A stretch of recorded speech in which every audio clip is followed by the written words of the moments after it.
I'd like to call our meeting to order. This is the Lawrence Community Shelter Board of Directors. It's Thursday, June 25th, 2026, and it's 5:40 p.m. The first item on our agenda is determining we have quorum, and we have done that. And next is approval of the agenda. Can I get a motion to approve the agenda? I'll make that motion. Thank you. Is there a second? A second. Thank you. All in favor of approving the agenda, please say aye. Aye. Any opposed, say nay. Motion passes. Next item on our agenda is the regular business. We have a finance report. James, is Karen available to do this report?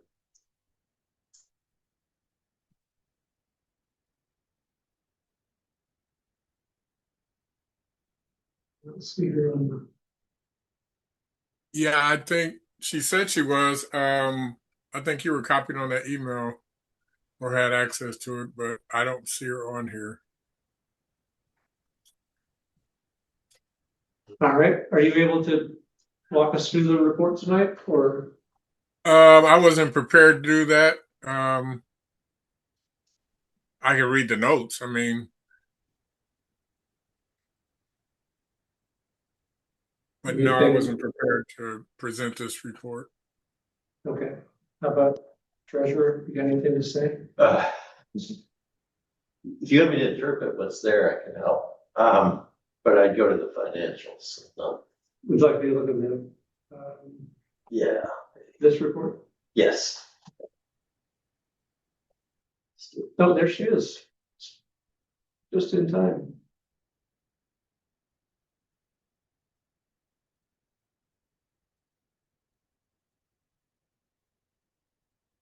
Karen, I think you joined the meeting.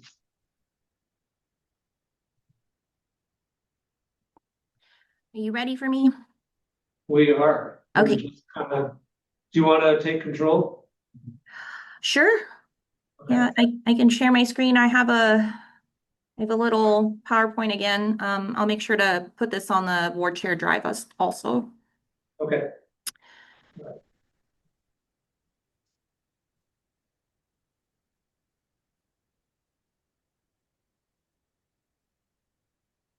All right. Can you see my screen? Yes, we can. Okay, perfect. All right. So tonight we're going to go over the 2025 audit finalization, the SAS 114 and 115 letters, and then May 2026 monthly performance, year-to-date update with staffing, forecasts, and then an announcement.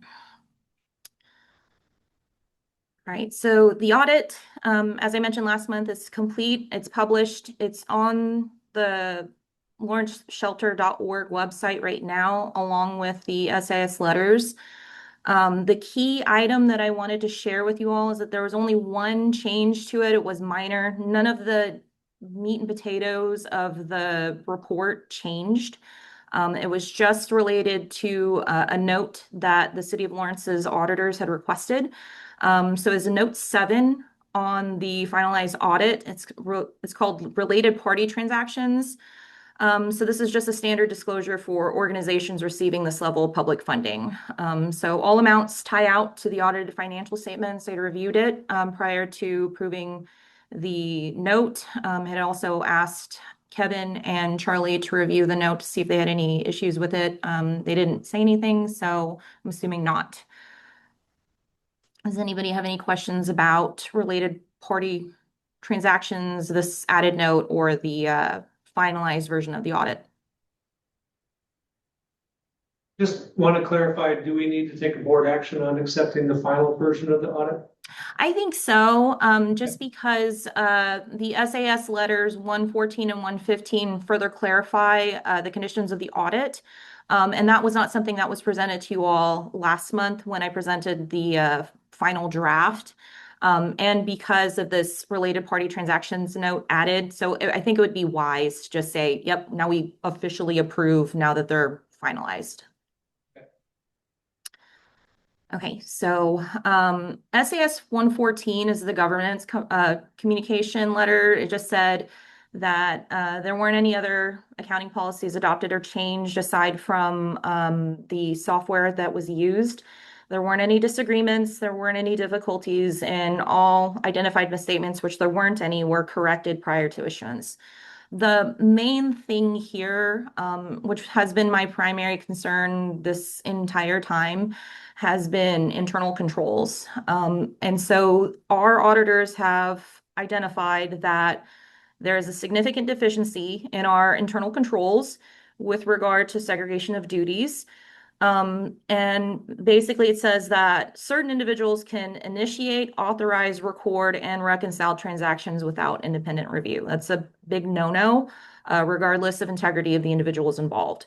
However, they also note that no instances of fraud or material misstatement was identified as a result of this condition, but it is something that the board and executive leadership need to do something about. Does anybody have any questions about this? Did they provide any suggestions as to what, or not, or they just noted? They just noted it when I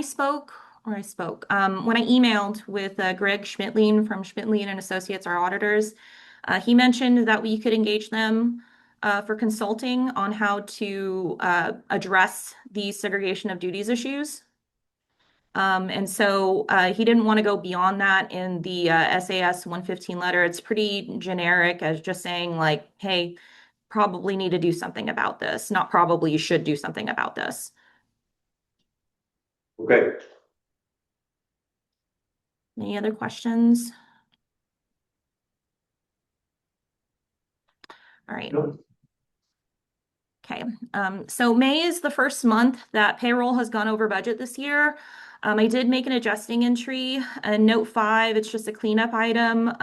Now that I have payroll untangled, I have access to the paychecks reports that help me to make clear where we should be at, what should be the numbers in our financial statement. They tie out to paychecks now, but I did have to make an adjustment to true it up. So I trued up workers' comp, health benefits, and payroll tax.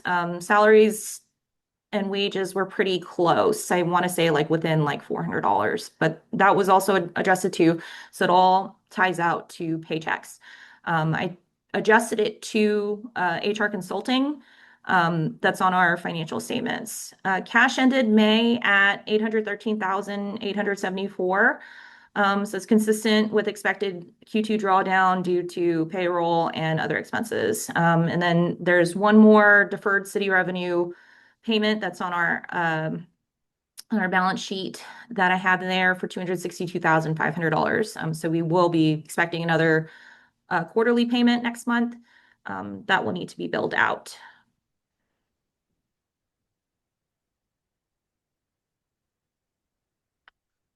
For year to date, we flipped from favorable to unfavorable for the first time.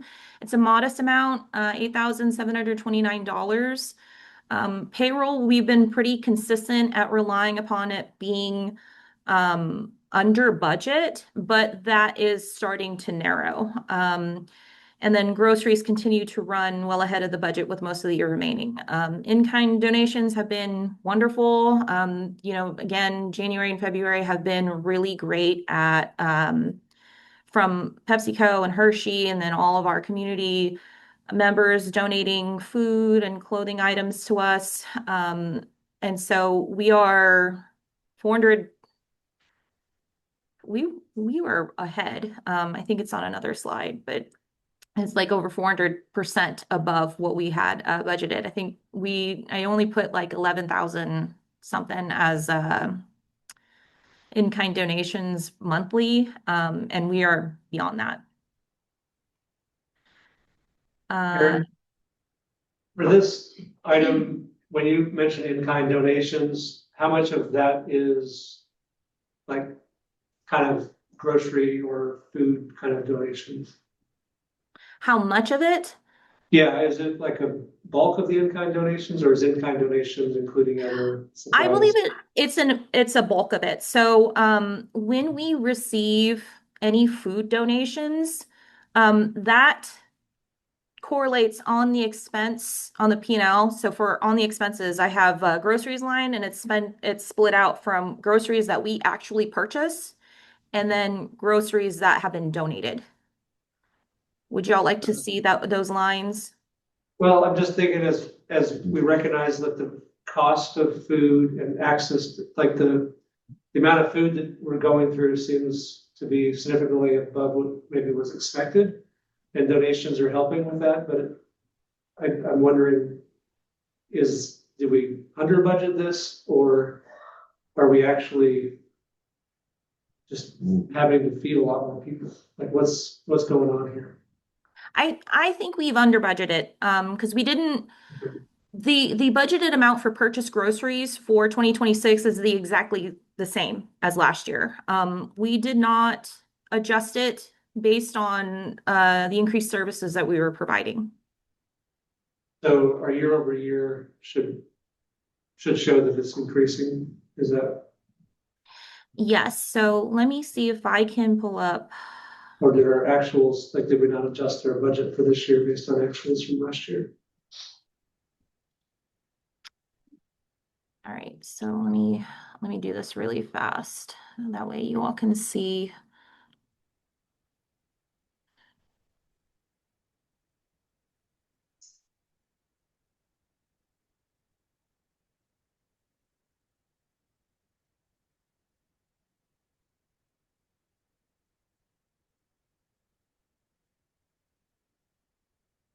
All right, can y'all see that okay? Yes, ma'am. All right, so it's not a significant difference year over year. Well, I guess it is because here we are, like May expenses specifically, that's not a significant difference here, like May 2026 to May 2025.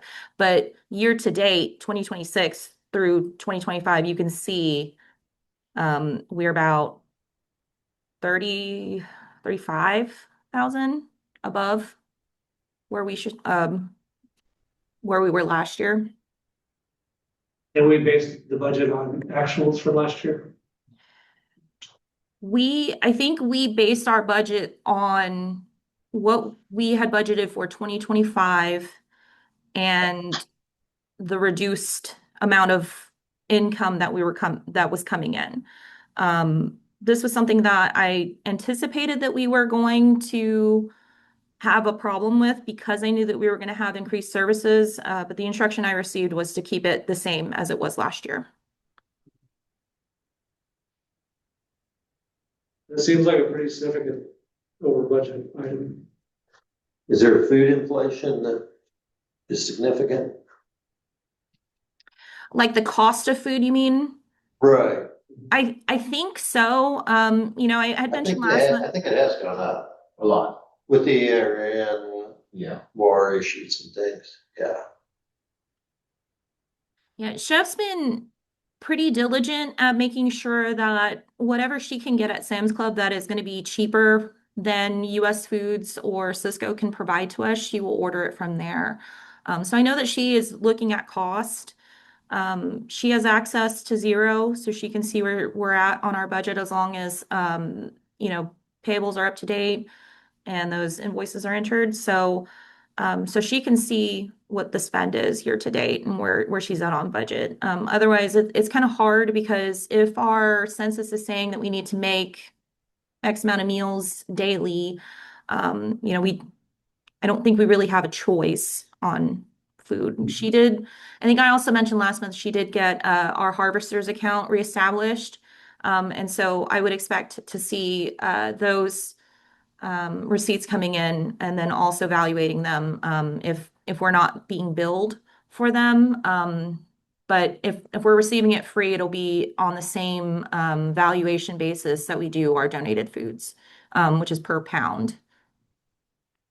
So when you mentioned the harvesters, does that mean we would receive donations from harvesters or we'd be able to use their purchasing Donations, yes, and then also purchase at a reduced rate.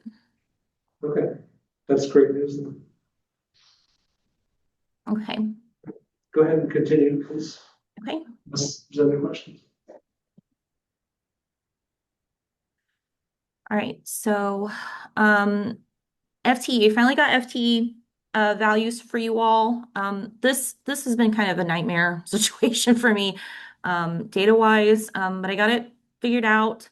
DSAs, when I calculated it, there was a paid FTE rate and then a true FTE rate. So the true FTE rate reflects hours actually worked.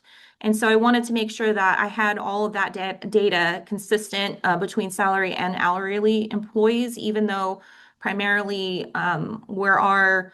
where we tend to struggle is in the DSA position, which is hourly, but I still wanted to make sure that we had data that was consistent with one another and comparable.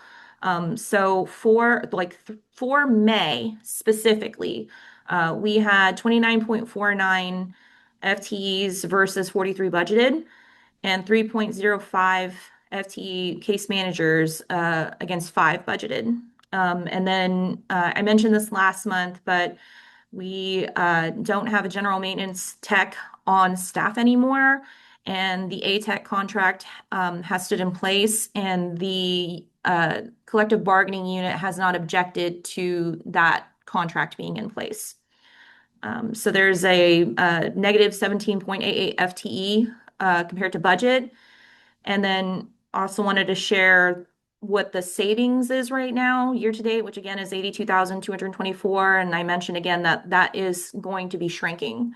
Do we have any questions on this? Can you maybe give us some insight into the shift in the payroll savings that we went negative for the first time in May? It sounds like you're assuming that's going to continue going forward. Is that something that's because the budgeted amount is different the second part of the year, or is it actual expenses that are going up on payroll? Actual expenses are increasing. I don't think that the savings is necessarily have to do with it does have to do with what we budgeted, but not necessarily because we under budgeted for payroll. We did budget prior. Our budget was set in December, right? And at that time, we had budgeted for half an FTE at the HR specialist and volunteer coordinator position. And that has since been 1 FTE.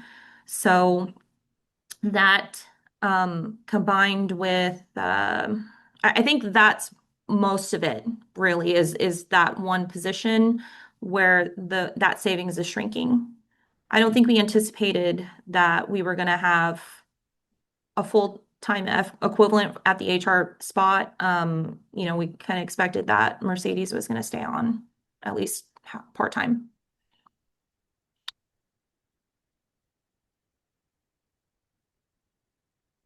You have any other questions?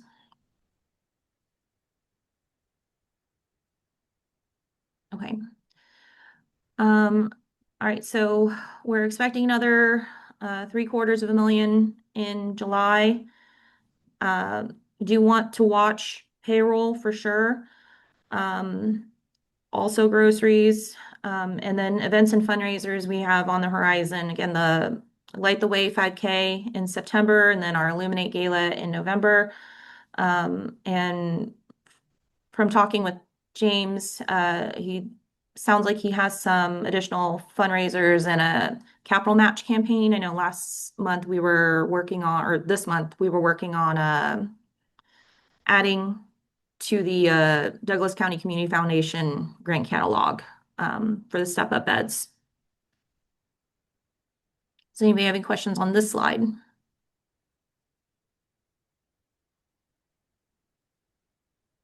Okay. Announcement. My last day worked with the shelter was last Friday. And I hope to continue in a consulting capacity. going forward.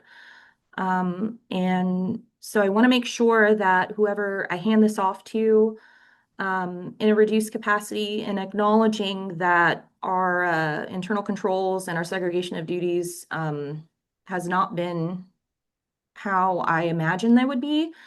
So I'm hoping to help the shelter find somebody that can do the accounting piece and then split back out the reporting and reconciliation piece as we had it previously. This was my concern when I came on, wanted to bring the accounting in-house, but I also wanted to maintain the internal controls. And that just has not materialized, partly because of budgeting constraints. So anyway, I hope to see you all again next month. We shall see. Do you all have any questions about this slide?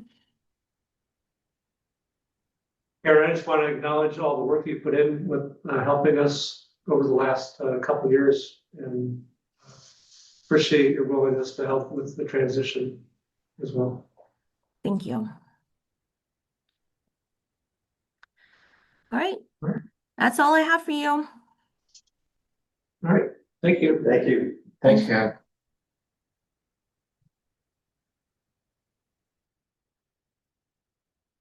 Okay. At this point, I'd entertain a motion to approve the May financial statements and the final 2025 audit. I'll make that motion. Thank you. Second. Thank you. Motion has been made and seconded to accept the May 2026 financial statements and the final 2025 audit. There's no discussion. All in favor, say aye. Aye. Any opposed, say nay. Motion passes. Next item is the executive director report. And I think James has insurance stuff for us to consider, but James, you have anything else to report, or you just want to talk about that tonight? I want to talk about the ongoing construction that we have that we were expecting to be finalized mid-month. It is close to completion. The final things that are going on now are that we're wiring in fire strobes and placing smoke detectors in the warehouse, in the dorm. We call it a dorm now, where all the beds are.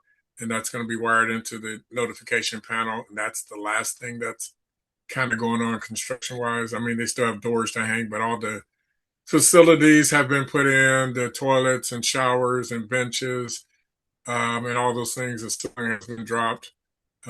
So that's going forward. I think next week is when they're going to come in and put the smoke detectors up in the sleeping area, sleeping quarters. So with that being said, on the 6th of July will be when we start to increase our capacity of individuals that stay in the shelter, that have access to the shelter 24/7. So that's going to be monumental and fundamental change to the services that we provide. We are on track for our 5K run. We've had everything set up. We're finalizing things, and we are in the second phase, starting in July, of getting our sponsorship up to date, and the enrollment is live. So we can give people flyers, and we ask that you share that information as much as you can. And I can send that to the board to make sure the board has a package if they want to share and promote the 5K event.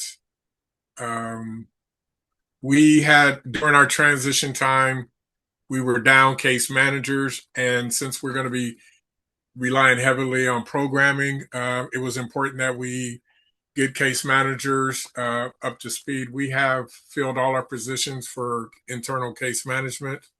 The last two will start on Monday, the 29th. So they have about a week to get onboarded, get acclimated to the processes and policies. One of the good things is 2 of those case managers were hired from within, so they know the agency, know the guests, and know the procedures. They had a background in case management, so they'll be stepping up. I believe at last check today, we are close to being at capacity for our FTEs for DSAs. We just have to do some moving around to make sure that all the shifts are covered as need to be. So that's one of the things we're working on. I know we're going to talk about, well, I'm going to talk about the insurance proposal. I got the quotes. I was waiting to send Charlie the quotes, and I got them yesterday. I believe I got the final quotes yesterday, and I emailed them to Charlie. Our insurance runs out on the 28th of this month, and I was notified that we needed to submit different applications. So I submitted 5 or 6 different applications for insurance, and I believe they said that West Bend or Philly, them decide, or maybe West Bend decided not to cover us. It's probably West Bend, and so we had to look around. One of the beauties about Selective is I met their risk management person. He actually came to the shelter, sat down with myself and maybe Ruben, and we talked about, no, it was just me, policies and procedures. I actually gave him a tour of the shelter, pallets, warehouse, and everything. He made some suggestions about some things. He also went by the village, and he went in and was able to view the village, take pictures, and see the operation. And one of the things CEK, Rainey Gonzalez at CEK told me was that he was raring to quote us insurance, and he was looking forward to being able to cover us. I think that's good because nobody since I've been here from insurance has been out to view the shelter or anything. So I think that was a good thing. So well, I know we're going to talk about this. Any questions about the policy? I know Charlie had a few questions that I was not able to talk to Rainey today. I submitted the questions via email, and I have not heard back from her. One of the things that I told her that we would be expecting to have some kind of idea whether we're going to approve this or not today. And I'm actually going on vacation between now and in the morning. And I told her that if she sent it to me via email, I could e-sign it once I get approval to do so.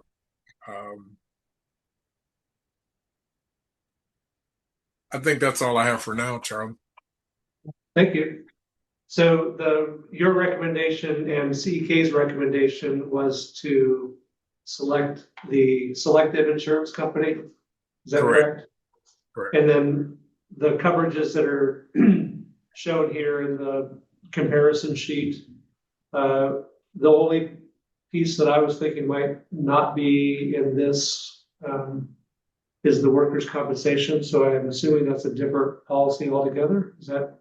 We have workers' comp under Paychex. Okay. Well, it's a rider for Paychex. We have it's called PI insurance, workers' comp insurance. So then, does this collection of coverages is this the totality then of our insurance coverages outside of the workers' comp? I think there might be more. I sent you. Yeah, I think this is it. I think I was thinking it was. Yeah, this is it. I sent you well, I got bombarded with like 2 emails with different quotes from different people. So I was trying to pick out the ones that just contain Selective to send to you, but with the comparison sheet. And there was a quote from Selective without the umbrella insurance.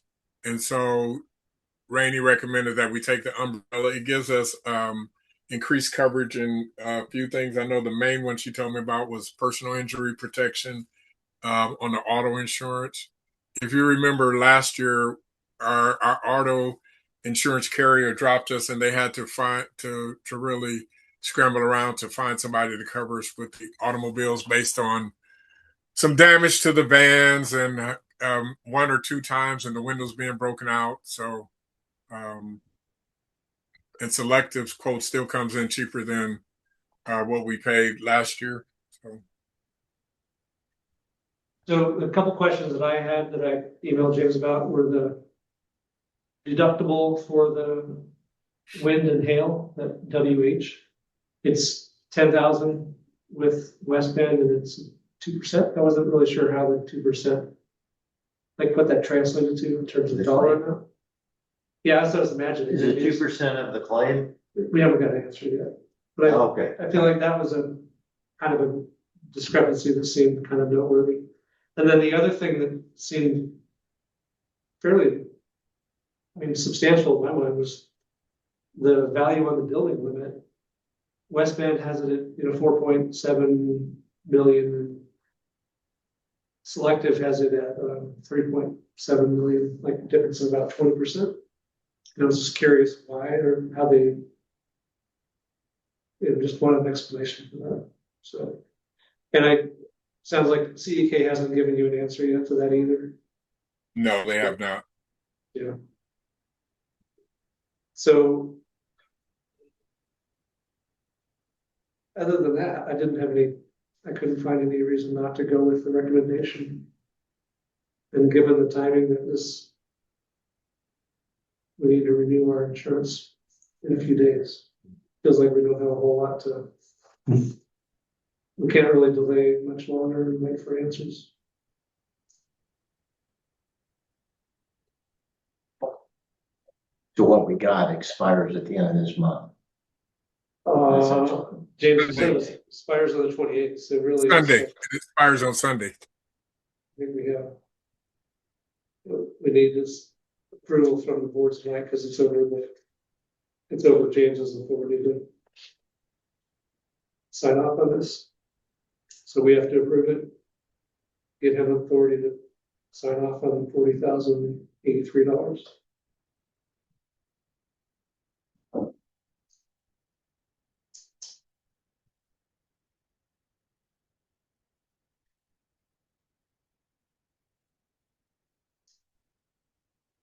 Any other questions? I'm sorry. I did have a question. So James, you said that West Bend was out. Selective. I guess I'm asking, are there any other Selective you've heard from, but the others you haven't heard from, or are all of them out? Like West Bend? I think Philadelphia would cover us, but if you see their comparison, I think they don't cover everything. And I think they were a rider with West Bend. So West Bend and Philadelphia got together to ensure that we were fully covered last year. I think they might have came in and did the auto. I'm not really sure, but we had a couple of different riders or different carriers to get a comprehensive package. And Selective is doing all that by themselves.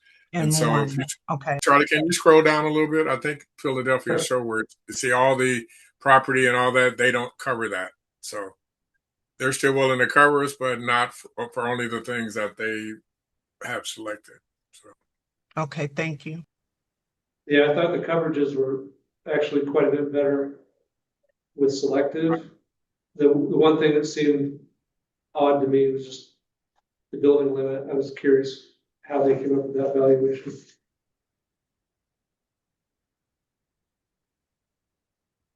Otherwise, this all seemed in good order. And just for clarification, the container homes are the ones out back that are the Yeah, not the pallets, but pallets. the pallets are not part of this. That's still city property.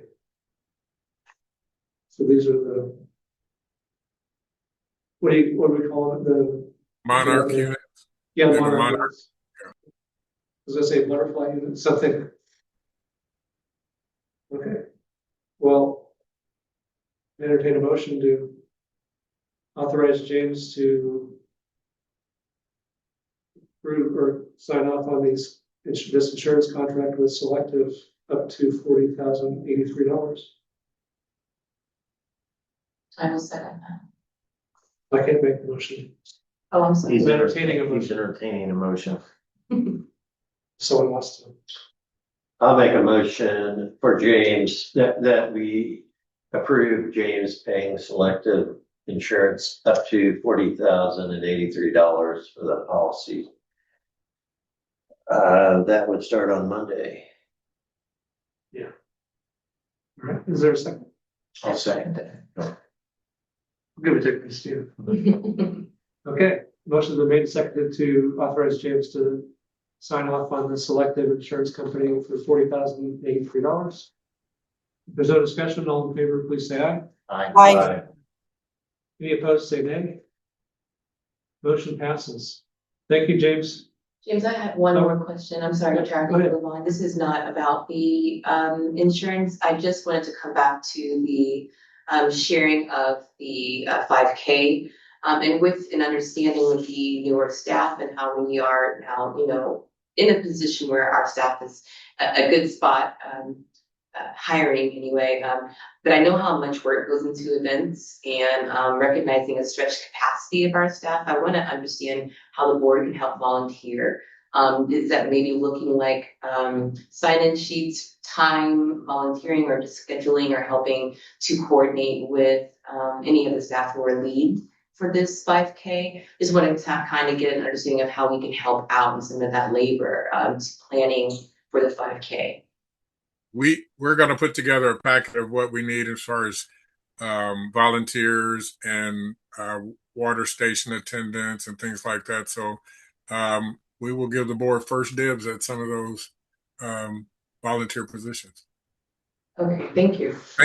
Thank you, Christina, for bringing that up. Figured you'd be doing the right. I might. Yeah. Right, but I'll definitely volunteer if given the option. All right, thanks, James.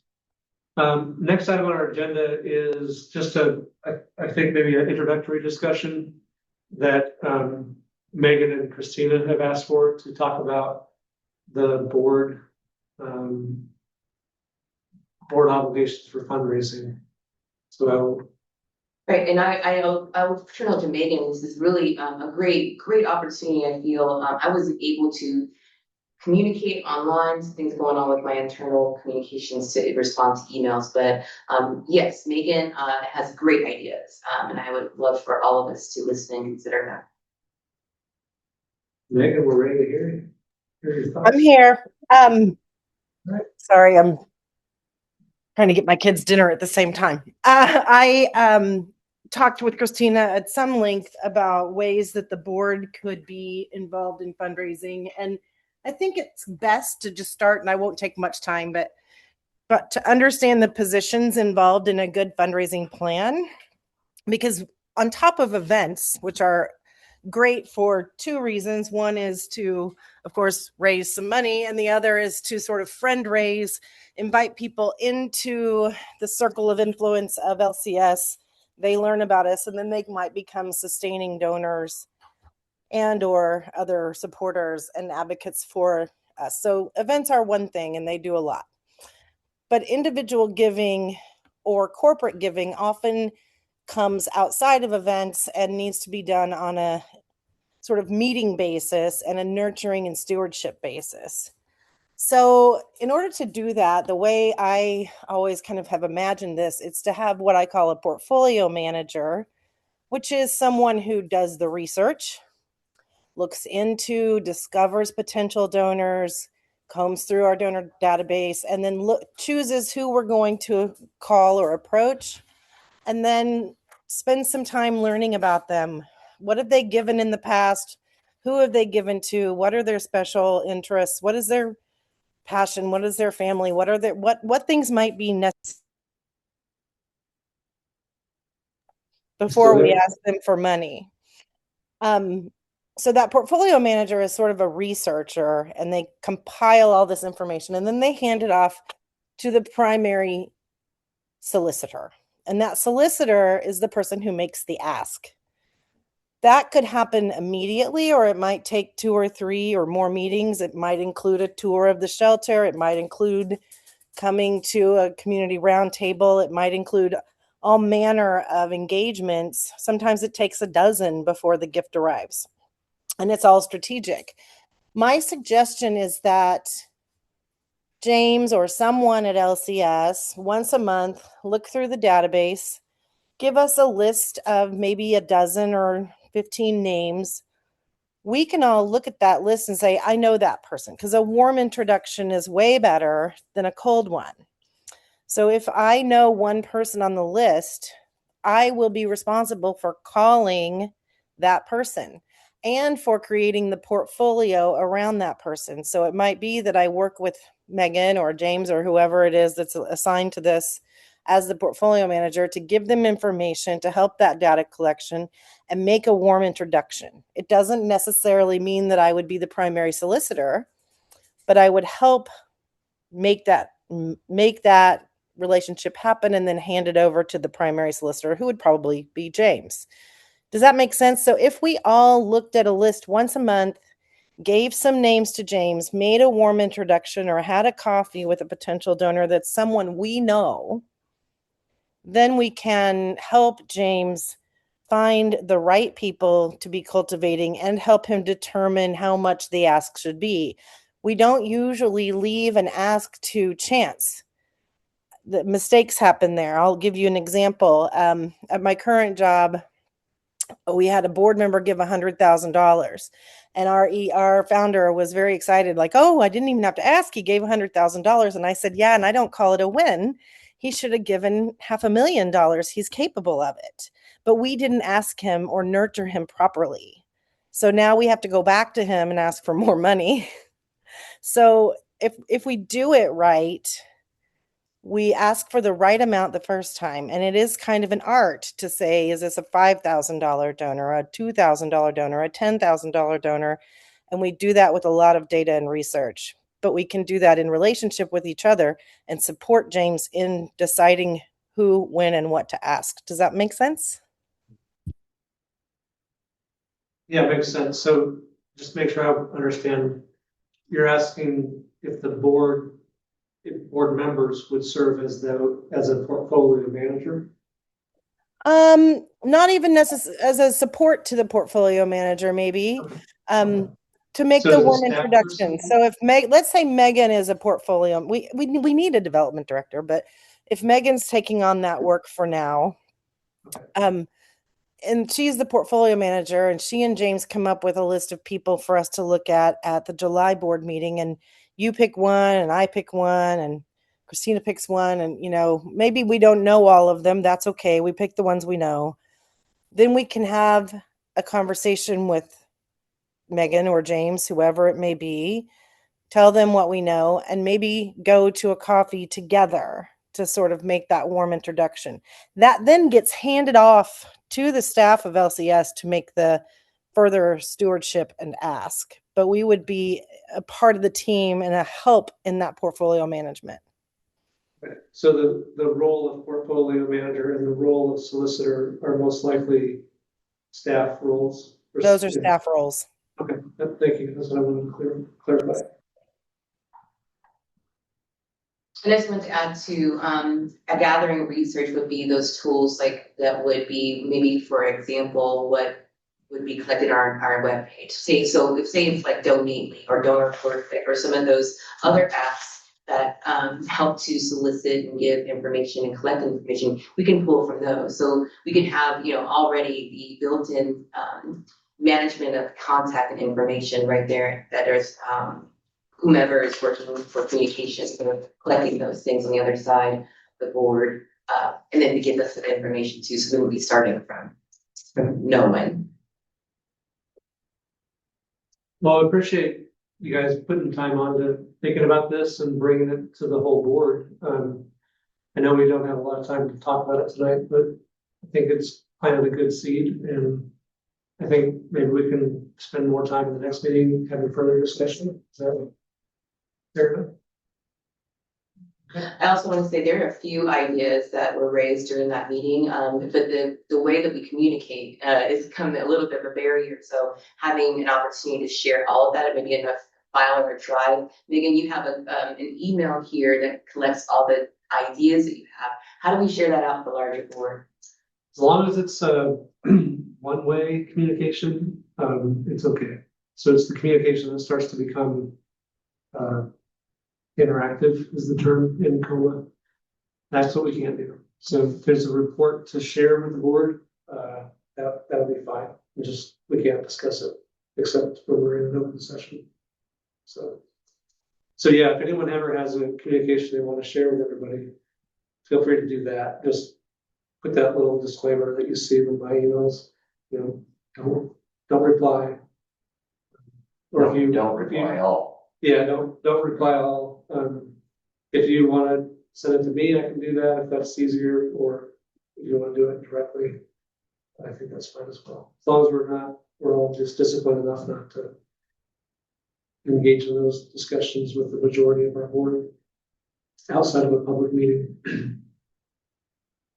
All right. Thanks, Megan. Next item on our agenda is executive session.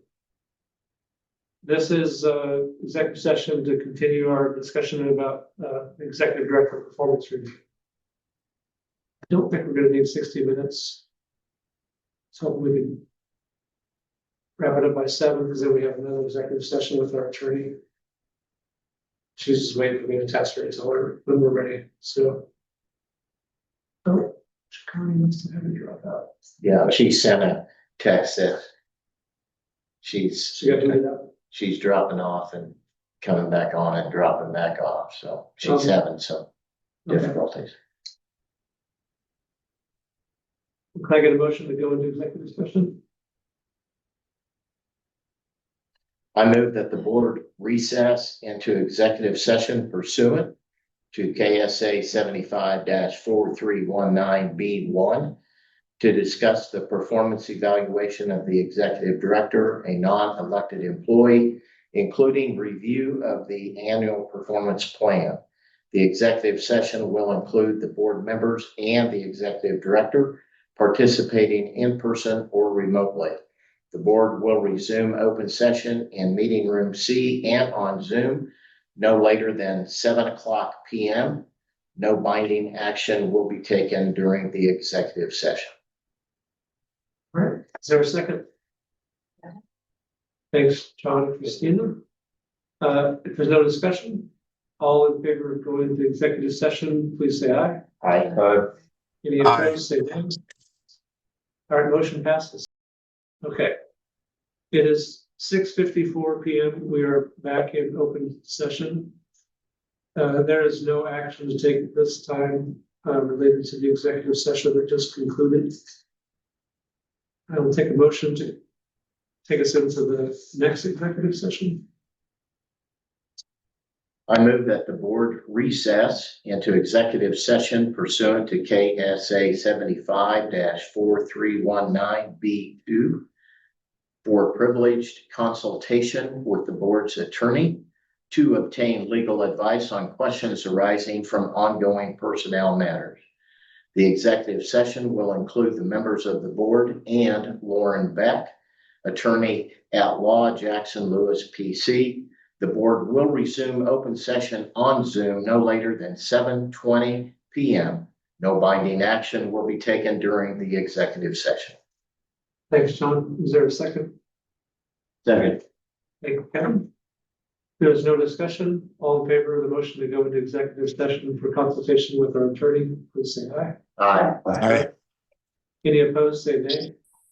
Motion passes. It is 7:23 and we are reconvening in open session. There was no action to take from that executive session. The next item on our agenda is board member updates or comments. And I think Christine has something for us. Well, I mean, it's a long time in making. I've tried to really take a lot of good examples or some things and kind of piece them together to make a workable document that can be included in the public policy. So I'm going to pass these out to you. I'll also preface with MQ is working on my internal communications for LCS. I wasn't able to share these or place these in the shared drive. I'm still working on access to that. So basically what this is a it ensures policies, I had a lot of communication or computer help with this, but piecing together things that we know are important to ensure transparent and trauma-informed accessible communication between the community, guests, and the board of directors. It outlines a couple of avenues for feedback and establishes a clear conduct guidelines to have respectful communication environment. And there's some blank spaces in there, and those were meant as placeholders for specific contact date and location details. A couple of things that took out were like including the board, the assistance with some of the comments, which would maybe include the advisory board. So that's no longer a part of the activity. And then there's also something I took out that was including a box that people could provide written feedback. Because I didn't know if that was even something that could be allowable inside the shelter. So some of those small details are extracted. This is just a very basic piece together way in which we can enforce or influence communication. So there's communication during the board meetings, some of the things that maybe the board director can talk about at the beginning of every board meeting, and then how do you include some of the information to employee handbook, noting that the employee handbook is really the work of the HR and the internal processes, which we have Accent and others helping us to create. I thought this was a good baseline, a good placeholder, and a good place we can start, knowing that there could be some revisions made forward. So this is it. I know that there's some people online, and once I get them queued up and working for me, I'll share that into the shared drive. Well, appreciate the update. I think we can get it on our agenda for some more discussion, soon. It does seem like a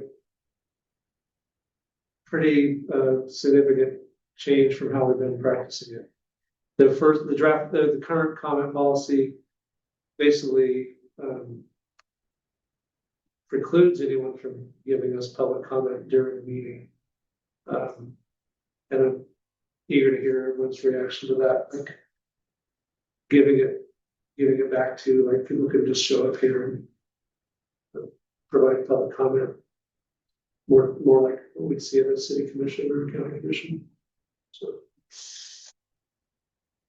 That's definitely something to think about and to consider. I would also note, good practice is that people can feel as though they can speak to anyone or public can make and raise any concerns they have to the board. And a way that we can do that is make sure that there's a way for them to do that. And for us to also negotiate what is safe and unsafe comments.